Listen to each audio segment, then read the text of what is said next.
Ya, perkenalkan nama saya Dimas Aidil Perdana dari Prodi Teknik Industri. Saya akan mewawancarai ini. Nah, menurut Mem, apa pentingnya KBBI dalam penggunaan bahasa Indonesia yang baik dan benar? Oke, KBBI itu kepanjangan dari Kamus Besar Bahasa Indonesia. Kamus Besar Bahasa Indonesia. Kamus Besar Bahasa Indonesia dikeluarkan oleh Balai Bahasa.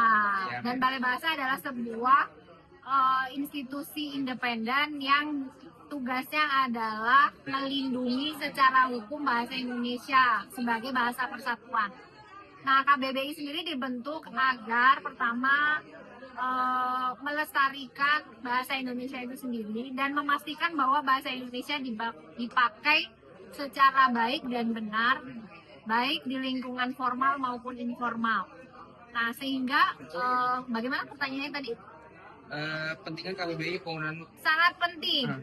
Jadi bahasa Indonesia sendiri di negara Indonesia itu kan adalah bahasa persatuan dan bahasa nasional, sehingga sangat penting sebenarnya pemerintah sendiri membuat peraturan di mana misalnya kalau kita keluar negeri harus ada TOEFL, maka orang asing yang ke Indonesia juga harus menggunakan bahasa Indonesia yang baik dan benar. Itu untuk orang asing. Nah, untuk orang Indonesia sendiri juga harus memakai bahasa Indonesia dengan baik dan benar karena itu memang bahasa kita sebagai bahasa persatuan. Dan harus bisa membedakan juga pemakaian formal dan informal. Contoh dari pemakaian bahasa Indonesia formal adalah ketika di lingkungan akademisi, di lingkungan sekolah maupun universitas. Maka bahasa Indonesia akan membantu kalian untuk misalnya membuat dokumen-dokumen formal, membuat artikel dalam bahasa Indonesia, itu semuanya harus menggunakan bahasa Indonesia yang baik dan benar. Jadi sangat penting. Sangat penting ya, Mem? Ya. Nah, saya ada pertanyaan kedua nih, Mem. Oke. Bagaimana pendapat Mem tentang kebiasaan masyarakat yang jarang menggunakan KBBI saat menulis atau berbicara? Nah, kalau dari analisa saya, sebenarnya adalah KBBI sendiri itu sosialisasinya masih sangat minim. Dan ini juga harus disupport oleh sebuah peraturan pemerintah gitu ya, Permen terkait penggunaan KBBI ini. Sehingga ketika sudah ada aturan secara hukum disosialisasikan, setelah itu ditetapkan dan dikawal terus pemakaiannya baik itu di masyarakat maupun di sekolah.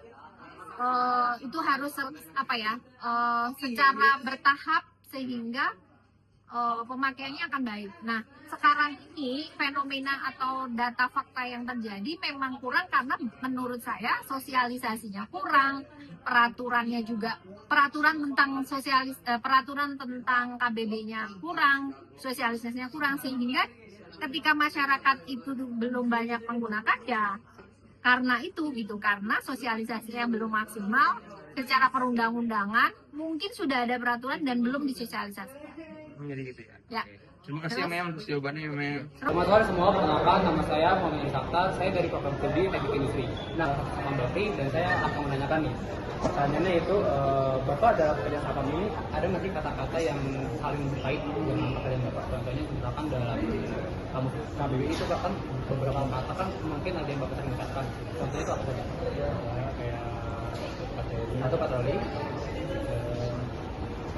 tamu, Indonesia, identitas kamu.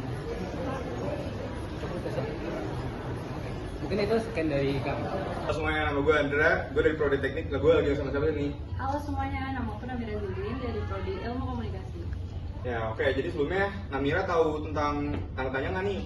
Yang setahu aku sih untuk menanyakan sesuatu. Ya betul, jadi dalam EYD itu tanda tanya digunakan untuk mengakhiri kalimat tanya, yaitu kalimat yang isinya menanyakan sesuatu. Oke, aku lanjut ke contohnya aja ya. Jadi contohnya yang pertama tuh ada di mana kamu tinggal, lalu ada kapan upacara akan dimulai, dan yang terakhir ada apakah kamu sudah mengerjakan tugas itu. Oke, sampai sini Namira ada yang mau tanya nggak? Udah cukup kok. Oke. Makasih ya Andra. Ya, sama-sama.